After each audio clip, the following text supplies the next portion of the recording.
João 17,12 diz: estando eu com eles no mundo, guardava-os em teu nome. Tenho guardado aqueles que tu me deste, nenhum deles se perdeu, senão o filho da perdição, para que a escritura se cumprisse. Ótimo texto, muito mal interpretado por muitas pessoas. E nós vamos tentar elucidar isso agora brevemente.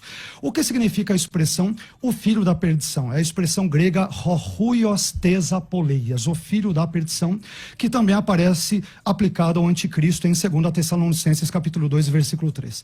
Mas para nós respondermos a essa pergunta, nós temos que entender os diversos significados que a Bíblia dá à palavra filho, ben em hebraico e huios em grego. E nós encontramos pelo menos 4 sentidos quanto ao termo filho na Bíblia. Eu vou dar todos esses exemplos. Primeiro, filho ele pode significar simplesmente o descendente imediato de alguém. Por exemplo, é neste sentido em que Davi ele é chamado de filho de Jessé em 1 Samuel 17,58. Ele é um filho imediato. Em segundo lugar, filho pode significar descendente distante de alguém. É nesse sentido que Jesus, na genealogia, em Mateus capítulo 1 e versículo 1, ele é chamado de filho de Davi, filho de Abraão, ou seja, descendente, numa linhagem mais distante de ambos. Em terceiro lugar, filho pode significar alguém que tem as características de. E é nesse sentido que, por exemplo, os filhos de Eli, Ofni e Finéias, eles são chamados filhos de Belial, ou seja, filhos do maligno. Ofni e Finéias, eles são tão ímpios que é como se o seu verdadeiro pai fosse Belial, o maligno, e não Eli. E é nesse sentido também que os ímpios são chamados de filhos da desobediência em Efésios capítulo 2, versículo 2. Eles desobedecem tanto a Deus que é como se a sua mãe fosse a própria desobediência. Em quarto lugar, filho também pode significar alguém destinado a. E é nesse sentido que a expressão filhos da ira ocorre em Efésios capítulo 2, versículo 3, ou seja, os ímpios... Éramos por natureza filhos exatamente. Da ira. Enquanto se mantêm na impiedade, são filhos da ira no sentido de que eles estão destinados à ira divina, a não ser que se arrependam dos seus pecados. Bem, o que isso tem a ver com o nosso texto? No caso de Judas Iscariotes, e eu vou dar informações que inclusive calvinistas de peso e exegetas concordam comigo, e isso é importante para não dizer, mas ele cita só autores arminianos, algo do gênero, não. Então, no caso de Judas Iscariotes e do anticristo, eu entendo que eles são chamados de horuios tesapoleias, o filho da perdição, por 2 razões, que envolvem essas 4 perspectivas que envolvem o significado de filho mencionadas. Primeira razão, porque eles se comportam como perdidos. Não é porque Deus os destinou incondicionalmente, eu quero que Judas ele seja o traidor e ao mesmo tempo seja ladrão e que ele traia o meu filho com beijo, mas ainda assim eu vou culpá-lo no dia do juízo. Não, porque Deus preconhece que Judas se comportará como ímpio e não se arrependerá dos seus pecados. É por esta razão que o segundo sentido de filho da perdição ocorre, ou seja, por consequência disso, desse comportamento, ele é destinado à perdição.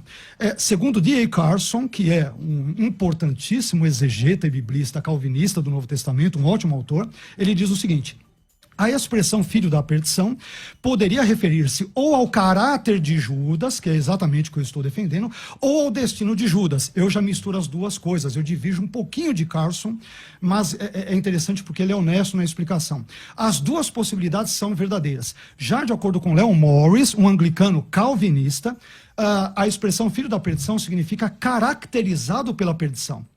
E não que ele foi predestinado a ser perdido. Olha que interessante. Outro autor chamado Paul Event, ele vai dizer que a expressão filho da perdição, ela aponta também para o caráter em vez do destino. E aí, olha o que F.F. Bruce, de saudosa memória, calvinista, exegeta neotestamentário, diz. Eu vou citar um calvinista. Um dos maiores nomes do grego. Um dos maiores, estudioso, né? Abro aspas para F.F. Bruce, no seu comentário de João. Abre aspas. Apesar do sabor de predestinação da linguagem de João, Judas não se perdeu contra a sua vontade. Até aí, o Nicolas vai concordar. Mas o texto continua. Mas com sua concordância, ele, Judas, podia ter atendido ao último apelo que Jesus lhe fez naquele gesto de comunhão na mesa do cenáculo, mas decidiu, em vez disto, entender-se com o grande adversário, ou seja, o diabo. Jesus não tem responsabilidade pela decisão fatal de Judas. Olha o que ele vai terminar dizendo. Este, como os outros discípulos, fora dado ao filho pelo Pai, mas a apostasia é uma possibilidade solene mesmo entre aqueles assim assim confiados a Jesus, fecha aspas para o calvinista F.F. Bruce. Então, esse texto de João 17:12, ele é pessimamente compreendido, porque normalmente calvinistas, com raras exceções, eu percebo que eles não se atêm a esses detalhes básicos, eles não estudam o sentido de filho e simplesmente já presumem, filho da perdição, Deus já determinou incondicionalmente, não tem nada disso no texto. Porque nós também éramos filhos da ira. Então, Perfeito. Então, essa é uma explicação muito mais coerente, exegética, bíblica, lógica, racional, não macula o caráter de Deus, acaba ainda considerando a liberdade de Judas e não faz com que Deus tenha, eventualmente, que passar por um papelão no dia do juízo e condenar Judas por algo que ele mesmo determinou que ele fizesse.